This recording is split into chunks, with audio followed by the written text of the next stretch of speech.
నిన్న మరి కేటీఆర్ అన్నది మాజీ మంత్రి కేటీఆర్ అన్న మాటలు మాత్రం సెన్సేషనల్గా మారినాయి. ఆయన అన్న మాటలు ఏంది దానిపైన కూడా మరి విశ్లేషణ చేద్దాం. ఎందుకంటే ట్రెండ్ అవుతా ఉంది, సోషల్ మీడియాలో పెద్ద ఎత్తున చర్చ జరుగుతూ ఉంది. నాకు కూడా పర్సనల్గా చాలామంది అన్న దాని గురించి చెప్పమన్నారు కాబట్టి నేను చెప్పే ప్రయత్నం చేస్తాం. మనం ఇక్కడ ఎవరిని విమర్శించాల్సిన పని లేదు. కాకపోతే మసిబూసి మారడి కాల్ చేయాలని అబద్ధాలను ప్రచారం చేయాలనుకుంటే మాత్రం అది ఏ పార్టీ అయినా సరే, బీఆర్ఎస్ అయినా కాంగ్రెస్ అయినా బీజేపీ అయినా ఇతర ఏ పార్టీలైనా ఆర్జీవీ మీద ఉపేక్షించదు. ప్రజలకు అక్కడొచ్చే మాటలు చెప్పాలి, అర్థవంతమైన మాటలు చెప్పాలి. తప్పు జరిగితే తప్పు చేసినాము అని ఒప్పుకునే ఒక దమ్ము ధైర్యం కూడా ఉండాలి ఎవరికైనా. అట్లున్నప్పుడే బాగుంటుంది. మరి తెలంగాణలో చూడవచ్చు మనం లోక్సభ ఎన్నికలు మొత్తం దేని చుట్టూ తిరుగుతున్నాయి? కాళేశ్వరం చుట్టూ తిరుగుతున్నాయి. ముఖ్యంగా కాళేశ్వరానికి సంబంధించి 3 బ్యారేజీలు ఉంటాయిగా, మేడిగడ్డ, తర్వాత అన్నారం,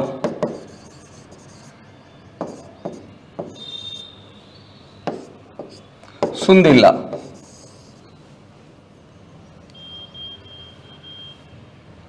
ఎందుకు ఇది చెప్పబోతున్నా చెప్తా ఉన్నా. అది ఏ పార్టీ అయినా మనం విమర్శలు చేసే ప్రయత్నం చేస్తాం. ఎందుకంటే ప్రజల్ని మసిపూసి మారడికాయలు చేయాలనుకుని ఇప్పుడు కూడా తప్పులను కప్పుపుచ్చుకోవాలని కూడా బాగా సుందిల్ల ఉందనుకున్నాం. ఇప్పుడు పార్లమెంట్ ఎన్నికలు మొత్తం కాళేశ్వరం పైన తిరుగుతూ ఉన్నాయి. మనం చూసినాం గతంలో కాంగ్రెస్ కానీ మిగతా మరి బీజేపీ మిగతా అన్ని పార్టీలు ప్రతిపక్షంగా ఉన్నప్పుడు మరి కాళేశ్వరాన్ని సందర్శిస్తామంటే ససేమిరా ఒప్పుకోలేదు. ఆ రోజు అందరూ మరి అనుమానపడ్డారు. ముఖ్యంగా ఆర్జీ మీడియా పోయినా ఇంకా ఇతర మీడియా సంస్థలకు కూడా అనుమతి లేదు అని నిరాకరించినారు. ఆ రోజు మనం నిలదీసినాం. మరి కాళేశ్వరం అద్భుతమైన ప్రాజెక్ట్ అన్నప్పుడు, బంగారం లాంటి ప్రాజెక్ట్ అయినప్పుడు మీడియా ప్రతినిధులను కానీ మీడియా సంస్థలను కానీ ప్రతిపక్ష నేతలను కానీ ఎందుకు మీరు అలో చేయట్లేదు, చూడడానికి ఎందుకు అనుమతిస్తలేరు అని కూడా చెప్పినాం. సమాధానం దాటవేసే ప్రయత్నం చేసినారు. మరి ఏమైన తర్వాత ఎన్నికలు అయిపోయిన తర్వాత ఎన్నికల ముందే మేడిగడ్డ గుంటే తర్వాత అన్నారం సుందిలో కూడా పక్కన బలిపోయిన సందర్భం చూసినాం. నీళ్ళు కూడా లీకేజ్ అవుతా ఉంది. సరే బీఆర్ఎస్ వాళ్ళు ఏముంది అది 94,000 కోట్ల ప్రాజెక్టులో 10,000 కోట్లు 15,000 కోట్లతోటే కదా వీటిని కట్టింది, పగిలిపోతే అంటే పగిలిపోతే ఏంది అన్నట్టుగా మాట్లాడడం కూడా తప్ప అని చెప్పినాం. ఈరోజు రసవత్తర రాజకీయం నడుస్తూ ఉంది. సరే 2-3 నెలలు అయింది, వీళ్ళు వాళ్ళయ్యారు వాళ్ళు వీళ్ళయ్యారు. నేను ఆ రోజు చెప్పిన అధికారం ఎవరికి శాశ్వతం కాదని. అప్పటి వరకు అధికారంలో ఉన్న బీఆర్ఎస్ ప్రతిపక్షంలోకి నెట్టబడ్డది. మరి ప్రతిపక్ష పార్టీ అయిన కాంగ్రెస్ అధికారం చేపట్టిన తర్వాత దర్జాగా హుందాతనంగా ప్రోటోకాల ప్రకారం సీఎం హోదాలో రేవంత్ రెడ్డి మిగతా మంత్రులందరూ కూడా మరి కాళేశ్వరాన్ని సందర్శించారు. మేడిగడ్డను అన్నారం సుందిలను సందర్శించి ప్రజలకు వివరించే ప్రయత్నం కూడా చేసినారు. నిజంగా నేను చెప్తా ఉన్నా, కాళేశ్వరం ఒక 94,000 కోట్లతో కట్టినాం కదా, సుమారు 1,00,000 కోట్లు అనుకోవచ్చు. అంత డబ్బు వ్యయం అంటే అంత డబ్బు వెచ్చించినాం. తెలంగాణ సొమ్ము కొంటుంటే అప్పు కూడా కొంత తీసుకొచ్చాం. మళ్ళీ తెలంగాణ బిడ్డలే కట్టాలిగా. మీరు ఓం భీమ్ బిషన్ మీ ఆస్తులు అమ్ముకోనో భూములు అమ్ముకోనో కట్టరు ఏ ప్రభుత్వం కూడా. మళ్ళీ అప్పు చేస్తే మనమే తీర్పాల్సి ఉంటుంది. ఆ అప్పు మన నెత్తి మీదే ఉంటుంది. కాబట్టి సరే సంతోషించినాం. 1,00,000 కోట్లు కానీ 2,00,000 కోట్లు కానీ ఒక ప్రాజెక్టు కడితే రైతన్నలకు ఉపయోగపడుతుంది, వచ్చే తరానికి కూడా ఉపయోగపడుతుంది అనుకొని భావిస్తున్న తరుణంలోనే మేడిగడ్డ కుంగిపోవడం, అన్నారం సుందిలో మరి బ్యారేజీల పిల్లలు పగులు పట్టడం, నీళ్ళు కూడా లీకేజ్ కావడం చూసి అందరం కూడా ఆశ్చర్యపోయినాం, బాధపడ్డాం. ఒకవేళ తప్పు జరిగితే ఏం చేయాలి? మనం తప్పు జరిగిందని ఒప్పుకోవాలి. క్లియర్గా ఉంది కాబట్టి అది మిస్టేక్ ఉంది కాబట్టి మిస్టేక్ అని ఒప్పుకోవాలి. అట్లా కాకుండా కేటీఆర్ ఒక స్టేట్మెంట్ పాస్ చేసి నిన్న అంటే బీఆర్ఎస్ వర్కింగ్ ప్రెసిడెంట్ మాజీ మంత్రి ఏమనంటే మేము కూడా ఎమ్మెల్యేలు ఎమ్మెల్సీలు ఇతర నాయకులతో కలిసి మరి వీటిని సందర్శిస్తాం, ప్రాజెక్టులను సందర్శిస్తాం, అక్కడ ప్రజలు కూడా వివరించే ప్రయత్నం చేస్తాం ఏం జరిగింది అనేది అన్నారు. స్వాగతిస్తున్నాం. పోవాలి, పోండి, మరి ఏం జరిగిందో వివరించాలి. ఇక నెంబర్ 1 పాయింట్ ఏంటంటే దీని గురించి మనం మాట్లాడుకోవాలి. ఇప్పుడు కేటీఆర్ అన్నాడుగా ఎమ్మెల్యేలు ఎమ్మెల్సీలతో కలుస్తాం, మరి కాళేశ్వరానికి సంబంధించిన ప్రాజెక్టులు ఏవైతున్నాయో మేడిగడ్డ కానీ అన్నారం కానీ సుందిల్ల సరే అనుకుందాం, మేము సందర్శిస్తామన్నారు, సందర్శించి ప్రజలకు చెప్తామన్నారు. ఇప్పుడు నేను ఒకటే చెప్తున్నా, ఇంకా కూడా తప్పు జరిగినప్పుడు తప్పు జరిగింది అని ఒప్పుకునే సంస్కృతి సాంప్రదాయం ఉండాలి, ఆ దమ్ము ధైర్యం కూడా ఉండాలి. వీళ్ళ తప్పు జరగకపోతే తప్పు జరగలేదని చెప్పొచ్చు. ఇక్కడ క్లియర్గా లీకేజీలు కనిపిస్తూ ఉన్నాయి కదా, అన్నారం కానీ లేకపోతే సుందిల్ల కానీ తర్వాత మరి మేడిగడ్డ కానీ ఏం చెప్పదలుచుకున్నారు మీరు? ఎందుకు రాజకీయం చేయాలనుకుంటున్నారా? అంటే కాంగ్రెస్ వాళ్ళు పోయినారు, అధికార పక్షం పోయినారు, ప్రజలకు వివరించినారు, చూపించారు కాబట్టి దాన్ని తిప్పికొట్టాలని ఒక ప్రయత్నం చేయాలనుకుంటే మంచి పద్ధతి కాదు అని చెప్తా ఉన్నా. ఎందుకంటే మేడిగడ్డ కుంగింది నిజమా కాదా? పార్టీలుగా మేము విమర్శిస్తలేము, గతంలో మీరు అధికారంలో ఉన్నారు కాబట్టి చెప్తా. వీటికి లీకేజీలు వస్తున్నాయి నిజమా కాదా? మరి ఏం చూపించదలుచుకున్నారు మీరు అనేది నెంబర్ 1 పాయింట్. కేటీఆర్ చెప్పి ఆడిపోతే బాగుంటుంది. మరి 10 ఏళ్ళు అధికారంలో ఉన్నారు, ఈరోజు మీరు అంటున్నారు. నెంబర్ 2 ఏమంటా ఉన్నారు అంటే అవునయా పగుళ్ళు వచ్చినాయి, లీకేజీలు వచ్చినాయి, బాగు చేయాలిగా అంటున్నారు. బాగు చేయాలిగా, ఎస్ బాగు చేయాలి, బాగు చేయాలి. ఒకవేళ వస్తే చేయాలి, చేస్తారా చేయరా దానికి ఎంక్వైరీలు ఉంటారు. మరి 3 నెలల ముచ్చట ఎందుకు మారింది అనేది ప్రభుత్వం ఉంటుంది, కేంద్ర ప్రభుత్వం ఉంటుంది, చూసుకుంటారు. నేనేమో నిలదీస్తా ఉన్నా అంటే ఫస్ట్ మరి సుమారు 1,00,000 కోట్లతో కట్టినారు, దానికి అనుసంధానంగా బ్యారేజీలు నిర్మించినప్పుడు చూసుకునే సోయి మీకు లేదా? మీ ఇంజనీరింగ్ వ్యవస్థ ఏమైంది? మీరేం చేసినారు? ఎందుకు చూసుకోలేదు? నాణ్యత ఉట్టిపడేలా కట్టాల్సిన చోట నాణ్యత లేకుండా కట్టేటప్పుడు ఏం చేసినారు? నెంబర్ 1. నెంబర్ 2 మేడిగడ్డ కుంగుతుంది, అన్నారం సుందిళ్ళ బ్యారేజ్లో లీకేజ్ వస్తుందని ముందే మీకు సమాచారం ఉందిగా, మీరు ఎందుకు బాగు చేయలేకపోయినారు? చెప్పాలా మరి తెలంగాణ ప్రజలకు? మీరే కదా 10 ఏళ్ళ అధికారంలో ఉన్నది. అంటే మసిపూసి మారడికాయలు చేయాలనుకున్నారా? ప్రతిపక్షాలను కానీ మీడియా సంస్థలను కానీ ఎందుకు మీరు పోనీయలే? అక్కడ ఎందుకు పోనీయలేదంటే ఇవన్నీ బయటపడతాయనే కదా ఇప్పుడు తేడతెల్లమైందిగా. సరే పోనీయలేదు, మరి మీరన్నా బాగు చేసే కార్యక్రమం చేపట్టాలి, ఎందుకు చేయలేకపోయినారు? ఇవాళ అంటారు మేము కట్టినాం పగిలిపోతుంది, ప్రజాధనం మొత్తం నీళ్ళలో పోతుంది, దాన్ని పట్టించుకోవాల్సిన పని లేదు. 20,000 కోట్లు 30,000 కోట్ల ప్రజాధనం తెలంగాణ సొమ్ము మొత్తం బుగ్గిపాలైనా, కాళేశ్వరం సాక్షిగా కాళేశ్వరం నీటిలో కలిసిపోయినా విమర్శించొద్దు, మళ్ళీ బాగు చేయాలని ఎట్లా మాట్లాడతారు మీరు? అవునా, ఒక ప్రాజెక్ట్ కట్టినాం, మేడిగడ్డ లాంటి బ్యారేజీలు నిర్మించినప్పుడు 20 ఏళ్లకు 30 ఏళ్లకు చిన్న చిన్న లీకేజీలు వస్తే మనం టెక్నికల్ ఇష్యూ అనుకుంటాం. కట్టి 3 నెలలు కాలే 4 నెలలు కాలే 3 ఏళ్ళకే లీకేజీలు వస్తే ఏమనాలి? మరి మీరెందుకు సరిదిద్దలేకపోయారు? నెంబర్ 2 ఇవాళ ఇంకోటి కూడా చెప్పాలి. మాకు ఎల్ఎన్టీకి అప్పచెప్పారు కదా, అంతకన్నా ముందు ఏమన్నారు? ఎన్నికల ముందు ఒకవేళ లీకేజీలు జరిగితే ఎల్ఎన్టీనే ఉంటుంది కాబట్టి వాళ్ళే కాంట్రాక్ట్ సంస్థ కాదు, వాళ్ళే మరి ఆ లీకేజీలను కూడా సరిదిద్దే బాధ్యత తీసుకుంటుందని చెప్పినారు. ఎన్నికలు అయిపోయిన తర్వాత వాళ్ళకి ప్రభుత్వం లేఖ రాసేమనేది మాకు సంబంధమే లేదు, మేము నిర్వహణ ఖర్చులు ఎప్పుడైతే ఏంది అంటే ఒక ప్రాజెక్ట్ కట్టినప్పుడు 2 ఏళ్ళు ఉంటాయి, 2 ఏళ్ళు దాటిపోయింది, ఆ పీరియడ్ గ్రేస్ పీరియడ్ కూడా దాటిపోయింది కాబట్టి మేము కట్టలేము. వాళ్ళ ఇంజనీరింగ్ అవతారం ఎత్తి కూడా ఈ ప్రాజెక్ట్ నిర్మించడం వల్లనే ఇది జరిగింది, మా మాట కూడా ఒప్పుకోలేదు అంటూ నిర్మాణ సంస్థ కూడా చెప్పింది. ఇక్కడ నేను కూడా ఒకటి ఏం ప్రశ్నిస్తా ఉన్నా అంటే ఇప్పుడు ఎల్ఎన్టీని ప్రభుత్వం కానీ ప్రతిపక్షాలు కానీ విమర్శిస్తూ ఉన్నాయి. ముఖ్యంగా బీఆర్ఎస్ అంతకుముందు అన్నది మరి ఇప్పుడు ఎందుకు చెప్తలేరు, మరి ఎల్ఎన్టీనే మరమ్మతులు చేయాలని ఇప్పుడు ఎందుకు చెప్తలేరు అనేది కూడా మాట్లాడుకున్నాం. ఇక్కడ నేను ఏమంటున్నాను, ఎందుకు చేయాలని అడుగుతున్నాను. ఎల్ఎన్టీ ఎందుకు చేయాలి? వాళ్ళు నిర్ణీత సమయం ఇచ్చారు, గడువు ఇచ్చారు, అయిపోయింది. ఇక్కడ బీఆర్ఎస్ అధినేత అయిన కేసీఆర్, అప్పుడు కేటీఆర్ వీళ్ళందరి పర్యవేక్షణలోనే జరిగింది కదా, వాళ్ళే ఇంజనీరింగ్ అవతారం ఎత్తారు కదా. మరి మేడిగడ్డ కుంగింది, అన్నారం సుందిళ్ళ కుంగిపోయినాయి, వాటర్ లీకేజ్ అయినప్పుడు ఎందుకు చేయాలి నిర్మాణ సంస్థ అంటున్నా? మీరు 94,000 కోట్లలో మనస్సాక్షిగా చెప్పండి, 94,000 కోట్లు ఖర్చు పెట్టిరా? కాగే నివేదిక ఇచ్చింది, ఏమని ఇచ్చింది అంటే ₹1 ఉంటే 45 పైసలు మాత్రమే ఖర్చు పెట్టిరు, అంటే సగానికి పైగా దోపిడీ జరిగిందని చెప్పింది. మరి దోపిడీ సొమ్ము ఎక్కడ పోయింది? ఎస్ బీఆర్ఎస్ పెద్దల జేబులకు పోయిందా, ఇంజనీర్ల జేబులకు పోయిందా? తేడతెల్లని చేయాలి. నెంబర్ 1. నెంబర్ 2 ఏంది? ఎందుకు బదనాం చేయాలి ఎల్ఎన్టీని కూడా? ఎందుకు చేయాలా మరమ్మతులు? ఎవరైతే దోచుకున్నాడో, కాళేశ్వరం సాక్షిగా దోచుకున్నాడో, దాచుకున్నాడో గా డబ్బులు బయటికి తీసుకొచ్చి చేపియాలి కదా అని నేను డిమాండ్ చేస్తా ఉన్నా. ఇక్కడ ఎల్ఎన్టీ ఎందుకు చేయాలి మరమ్మతులు అని అంటా ఉన్నా. వాళ్ళకు గ్రేస్ పీరియడ్ ఉంటే 2 ఏళ్ళు ఉన్నాయి, 2 ఏళ్ళు అయిపోయింది. ఇప్పుడు నిజంగా ఈ ప్రభుత్వం కూడా ఏం బాధ్యత తీసుకోవాలి?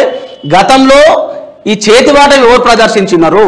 కాళేశ్వరం సాక్షిగా లంచ అవతారాలుగా ఎవరు మారినారు? 94,000 కోట్లలో సుమారు 40,000 కోట్లు ఎవరు మింగిండో అవి తీసుకొచ్చి మరమ్మతులు చేపి 5,000 కోట్లు అవుతుందా 10,000 కోట్లు అవుతుంది, గదే చేయాలి. అప్పుడే శిక్ష పడ్డట్టు అవుతుంది. వాళ్ళకు ఇంకొకరు తప్పు చేయాలన్నా భయపడతారు. ఎల్ఎన్టీ చేయాలి, ఇంకో ఆయన చేయాలంటే తినదే మీరు. ఇప్పుడు రూపాయి వస్తే రూపాయి ఖర్చు పెడితే నాణ్యతమయంగా ఉండు, మంచిగా ఉండు, ప్రాజెక్టు నాణ్యత ఉట్టిపడేలా ఉండు, భూయిష్టంగా ఉండకపోవు, ఈ లీకేజీలు రాకపోవు, ఇబ్బంది కాకపోవు. రికార్డు స్థాయిలో కట్టాలి. మరి రికార్డు స్థాయిలో కట్టినప్పుడు ప్రతి పైసా వినియోగించాలి. రికార్డు కావాలి మీకు, మళ్ళీ అలా దోపిడీ చేయాలి. 1,00,000 కోట్లు ఉంటే 50,000 కోట్లు దోసుకోవాలి. ఎట్లయితుంది మరి? గతంలో అన్ని మీడియా సంస్థలు 1,00,000 కోట్లు తిన్నారంటే ఆ రోజే ఆర్జీ మీడియా చెప్పింది 1,00,000 కోట్లు కాదు, వ్యయమే అంత కాలే కాబట్టి 30 నుంచి 40,000 కోట్ల ఫ్రాడ్ జరిగిందని చెప్పిన దీని మీద ఎంక్వైరీ చేయరు. ఆ 30,000 కోట్లు 40,000 కోట్లు ఏదైతే ఫ్రాడ్ జరిగిందో, ఏదైతే అవినీతి జరిగిందో గా సొమ్మును తీసుకురావాలి. మేడిగడ్డ కానీ, అన్నారం కానీ, సుందిల కానీ, ఇతర బ్యారేజీలు కానీ మరి ఎక్కడైతే లోపభూయిష్టంగా తయారు చేసినారో వాటిని మంచిగా సరిదిద్దే కార్యక్రమం చేయాలి అంటారు బీఆర్ఎస్ వాళ్ళు. అవునాయా, పగుళ్ళు పడతాయి, లీకేజీలు జరగడం కామనే, సరి చేయాలి అంటారు. నీ అబ్బా సొమ్మ అని అడుగుతా ఉన్నా. నువ్వు మంచిగా కట్టిన తర్వాత ఏమైనా చిన్న చిన్న టెక్నికల్ లోపాలు వస్తే మనం సరిదిద్దొచ్చు.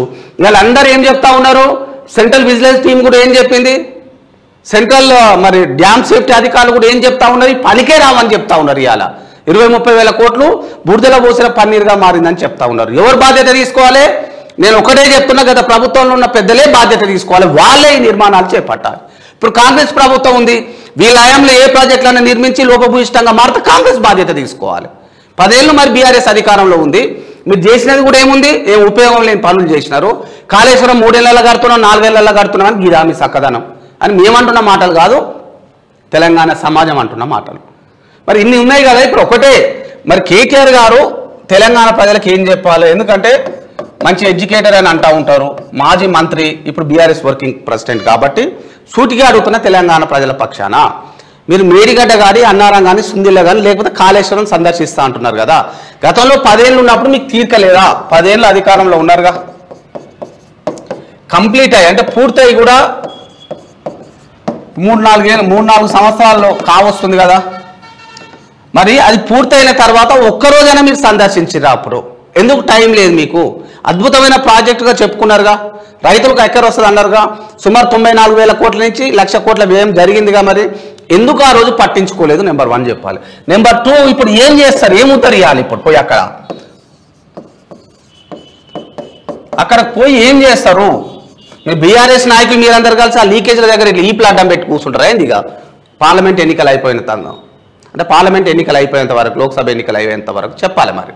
ఎందుకంటే గదే మరిగా, లేకపోతే గతంలో ఏవైతే డబ్బులు మీరు తిన్నారో ఆ డబ్బులతో ఏమైనా బాగు చేపిస్తారని చెప్తారు. గట్లనే చెప్పుర్రి, స్వాగతిస్తాం, పంపిస్తాం, ముందు ఆ స్టేట్మెంట్ పాస్ చేయర్రి. నిజమే అవినీతి జరిగింది, నిజమే 20,000 కోట్లు 30,000 కోట్లు ఫ్రాడ్ జరిగింది కూడా నిజమే. దాంట్లో ఆ డబ్బులు మరి తెప్పిస్తాం, మేము మళ్ళా పునర్నిర్మిస్తామని చెప్పారు. మేము కూడా ప్రభుత్వాన్ని రిక్వెస్ట్ చేస్తాం, పంపిస్తామని చెప్తాం. కానీ ఇవన్నీ చేయకుండా, ఎజెండా ఏం చెప్పకుండా పోయి ఏం ఉద్ధరిస్తందుకు? ఇన్ని రోజులు మీరే పోతా అంటలేం, ప్రతిపక్షాలను మీరు ఓడియాలి, మీరు ఓరైతుంది. ఒకవేళ మీరు పోతే తప్పులు జరిగితే మీకు తెలిసిపో. మరి ఇంజనీర్లతో మాట్లాడిరా? మీరు ఎప్పుడన్నా మాట్లాడారు? అయితే ఇవాళ పోయి ఏం సంకేతం ఇద్దామనేది తెలంగాణ ప్రజలకు సూటిగా చెప్పాల్సిన బాధ్యత బీఆర్ఎస్ పైన ఉంటుంది. ఎందుకంటే మీ హయాంలోనే జరిగింది కాళేశ్వరము. మంచి ఏంది టెక్నికల్గా కట్టినామన్నారు, నీళ్ళ ఫ్లోటింగ్ ఎక్కడ ఉంటున్నో అక్కడ కట్టినామని చెప్పినారు. మరి ఆ రోజు కూడా మీరు అన్నారు పిల్లలు ఎంత లోతుకు తీయాలి, ఏం కథ అవన్నీ మాకు తెలుసు. ఎందుకంటే అక్కడ ప్రాజెక్ట్ నిర్మించేటప్పుడు ఇంజనీర్ల కన్నా ఎక్కువ నాలెడ్జ్ కేసీఆర్కి ఉందన్నారు. పవర్ పాయింట్ ప్రజెంటేషన్ ఇచ్చినాడు. మరి 3 ఏళ్ళకే కుంగిపోయింది కదా, గదే చెప్పబోతున్నారా? చెప్పాలి అంటే అక్కడ పోయి ప్రజలకు ఏం వివరించదలుచుకున్నారు? ఒకటే అడుగుతా ఉన్నారు ఇలా సూటిగా ప్రజలు, ఏవైతే బ్యారేజీలు కుంగిపోయినాయో, ఎక్కడైతే లీకేజ్ జరుగుతూ ఉన్నాయో ఆ లీకేజీలను మరమ్మతులు చేసుకునే బాధ్యత మరి బీఆర్ఎస్ సర్కార్ తీసుకుంటుందా? మీరు తిన్నారా? ఎందుకంటే 94,000 కోట్లు, 1,00,000 కోట్ల 40 నుంచి 45,000 కోట్ల ఫ్రాడ్ జరిగిందని ఇప్పటికే మరి రిపోర్ట్లు వస్తూ ఉన్నాయి, ఎంక్వైరీ సంస్థలు నిగ్గు తెలుస్తూ ఉన్నాయి. ఆ 30,000 కోట్లు 40,000 కోట్లు 45,000 కోట్లు బయటికి తీసుకొచ్చే బాధ్యత మీరు తీసుకుంటారా? అది మీరు తిన్నారా, ఇంజనీర్లు తిన్నారా? చెప్పాల్సిన బాధ్యత కూడా కేటీఆర్ పైన చెప్పాలి. ముందు చెప్పిన తర్వాత పోవాలి. లీకేజీలు ఉన్న నిజమే, మేము పోయి ఈ పడ్డం పెడతాం, ఈ పార్లమెంట్ ఎన్నికల వరకు మసిపూసి మారకాలు చేస్తామంటారు. తెలంగాణ ప్రజలు ఇప్పటికి కూడా నమ్మరు. నిజాలు చెప్పే సంస్కృతిని అలవాటు చేసుకోండి, నిజాలను ఒప్పుకోవాలి, చెప్పాలి. అది ఏ పార్టీ అయినా, బీఆర్ఎస్ అయినా, కాంగ్రెస్ అయినా, బీజేపీ, ఏ పార్టీ అయినా ఒకటే. మాకు నిజాలను నిగ్గు తెలవకుండా, నిజాలను దాచిపెట్టి ఏదో మసిపూసి మారడికాయలు చేయాలి, అబద్ధాలనే నిజం అంటూ ప్రచారం చేయాలనుకుంటే మాత్రం ఆర్జీ మీడియా వదిలిపెట్టనే పెట్టదు. మరి మిస్టర్ కేటీఆర్ మీరు చెప్పాలి. మరి మీరు హయాంలో 3-4 ఏళ్ళు అయింది కదా పూర్తయి, ఎందుకు మీరు పోలేకపోయారు? లీకేజీలు జరుగుతున్న ఎందుకు పట్టించుకోలేదు? అంటే తెలంగాణ ప్రజలను అడిగోనియం, మరి ఏంది ఇంజనీర్లను పోనీయం, ప్రతిపక్ష నాయకులను పోనీయం, మరి రిపోర్టర్లు అంటే మీడియా సంస్థలను కూడా పోనీయం. కాబట్టి దాన్ని దాచి పెడదాం అనుకున్నారా, మూసి పెడదాం అనుకున్నారా? చెప్పాలి. ఇప్పుడు పోయి ఏం చేస్తారు, ఏం ఉద్ధరిస్తారో కూడా చెప్పాలి. ఆ లీకేజీలు జరుగుతూ ఉన్నాయి, ఇదైతే అవినీతి జరిగింది, అది నిజమైన ఒప్పుకోనా 20,000 కోట్లు 30,000 కోట్లతో మరమ్మతులు తీసుకునే బాధ్యత మీరు చేపడతారా? ప్రభుత్వానికి ఇస్తారా? ఎస్ అవినీతి జరిగి నిజమే 30,000 కోట్లు ఇస్తా ఉన్నాం అని మీరు విచారణ ఎదుర్కొంటారా? చెప్పాలి. అవినీతి జరిగింది తేట తెల్లమేగా, ప్రజలందరూ తెలుసు కదా. లేకపోతే మీ ఈపులు అడ్డం పెడతారా, మీరు ఏం అడ్డం పెడతారు, మీ జెండాలు అడ్డం పెట్టి లీక్ కాకుండా చేస్తారా చెప్పాలి. మరి ఏ ఉద్దేశంతో మీరు కాళేశ్వరం సందర్శిద్దాం అనుకుంటున్నారు? ఎందుకంటే ట్రెండింగ్లో ఉంది కాబట్టి నేను కూడా సూటిగా అడుగుతా ఉన్నా, వీటికి సమాధానం చెప్పాలి. ఆర్జీ మీడియా ఏదైతే అడుగుతా ఉందో ఏ ఉద్దేశంతో పోతారు? పగుళ్ళున్నా లేవని చెప్తారా? మీరు 10 ఏళ్ళు చేసింది అదేగా, అదే కదా మీ ఓటమి కారణం. నిజాలను ఒప్పుకోవాలి. ఇప్పటికైనా మీరు 10 ఏళ్ల పాలనలో నిజాలను మూసిపెట్టాలనుకుంటే అవుతుందా? అబద్ధానికి స్పీడ్ ఎక్కువ ఉండొచ్చు, నిజం అనేది నిలకడగానైనా బయటకు వస్తుంది అని చెప్పాను నేను ఆ రోజు. అబద్ధానికి ఈరోజు స్పీడ్ ఉంటుంది, విమర్శలైనా లేకపోతే అబద్ధాలు చెప్పినా మంచిగా అనిపిస్తుంది, కానీ ఏదో ఒక రోజు భంగపాటు తప్పదు అంటున్నా. ప్రజాక్షేత్రంలో బుద్ధి వస్తుంది మనకు. మరి ఏం జరిగింది, మీరు ఏం వివరించాలనుకుంటున్నారు అనేది సూటిగా చెప్పాలి. అది ఏ పార్టీ అయినా ఇదే క్వశ్చన్ అడుగుదాం మేము. మరి తప్పు జరిగింది నిజమే, తప్పు ఒప్పుకుంటారా? మరి లీకేజీలు జరుగుతున్నాయి నిజమే, అందరం చూసినాం, మీరు కూడా చూసినారు, మీరు కూడా ఒప్పుకున్నారుగా. ఎస్ లీకేజ్ జరిగింది నిజమే, ఎన్నికల ముందు ఒప్పుకున్నారు, తర్వాత కూడా అన్నారు. మేడిగడ్డ అయితే 5,000 కోట్లు, అదో 3-4 వేల కోట్లు, అంటే 10-15 కోట్లే కదా. మరి కాళేశ్వరం 1,00,000 కోట్లతో నిర్మించినాం కదా, 20,000 కోట్లు 25,000 కోట్లతో నిర్మించిన బ్యారేజీలకు చిన్న చిన్న సమస్యలు తలెత్తే ఎందుకు మీరు గగ్గోలు పెడుతున్నారు అన్నారుగా, మీరే ఒప్పుకున్నారుగా లోపాలు ఉన్నాయని. మరి ఇప్పుడు ఏం చూపించబోతా ఉన్నారు? నేనేమంటున్నా అంటే, ఒక సమస్య వచ్చింది, దాని పరిష్కారం చూపించండి. ఇన్ని రోజులు మీరే అధికారాలు ఉన్నారు, ఇప్పుడు ప్రధాన ప్రతిపక్షంగా ఉన్నారు.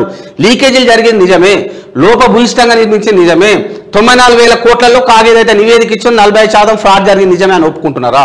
మరి 45% అంటే సుమారు ఒక 40,000 కోట్లు మరి ఫ్రాడ్ జరిగింది నిజమే అని ఒప్పుకొని ఆ డబ్బులు ఏమైనా తీసుకొచ్చి ప్రభుత్వానికి అప్పచెప్తారా? అప్పచెప్పండి, అట్లా ప్రజలంతా అప్పుడు మీ వైపు ఉంటారు. తప్పేదో జరిగిపోయింది, తప్పును సర్దిద్దుకునే బాధ్యతను అన్నది తీసుకోవాలి. మరి ఏం ఉత్తరించడానికి వెళ్తున్నారని ఇవాళ తెలంగాణ సమాజం నాకు కామెంట్స్ పెడతా ఉన్నారు కాబట్టి, దీని మీద మాట్లాడండి అన్నారు కాబట్టి మాట్లాడుతూ ఉన్నా, చెప్పాలి. మరి ఇంకేముంటుంది? 10 ఏళ్ళు చూడలేదా నిర్మాణం? 4-5 ఏళ్ల నుంచి నిర్మాణం జరుగుతా పోలేదా? మరి మీరు అప్పుడు పోలే, అప్పుడు సోయి లేదా, అధికార దర్పంతో ఉన్నాం, అప్పుడు చూడలేకపోయినా ఇప్పుడు లీకేజీలన్నా చూసి వస్తామని చెప్పుర్రి. స్వాగతిస్తాం, ప్రభుత్వానికి విజ్ఞప్తి చేస్తాం. ఆ లీకేజీలు ఎట్లున్నాయో చూసి వస్తారా? మరి దేనికోసం మీ యాత్ర అనేది చెప్పిపోతే బాగుంటుంది. సెన్సేషనల్ ఇష్యూ అయింది. మరి కేటీఆర్ అన్నట్టు మా ఎమ్మెల్యేలు ఎమ్మెల్సీలతో కలిసి మేము కూడా పోతాం, ప్రజలకు వివరిస్తాం అంటే ప్రజలకు అంత తెలుసుకున్నారు ఆల్రెడీ. మీరు అధికారంలో ఉన్నప్పుడే తెలిసింది. తర్వాత కాంగ్రెస్ వాళ్ళు కూడా కళ్ళకు గట్టినట్టుగా చూపించినారు, లేని ఉన్నట్టుగా చూపించారుగా. లీకేజీ లేని కూడా వాళ్ళు ఇట్లా గీకిరా అయింది పోయి కాంగ్రెస్ వాళ్ళు ఏమన్నా ఇట్లా గీక్తో లీకేజీలు అయినాయా గోరుతోటి? గట్ల గట్టి రమేరు మీరు చెప్పాలి. అసలు ఏం మాట్లాడుతూ ఉన్నారు అనేది అర్థం కాని ముచ్చట ఉంది. ఇప్పటికైనా ఇవన్నీ సమాధానాలు చెప్పి మీరు వెళ్ళండి, వద్దంటలేము.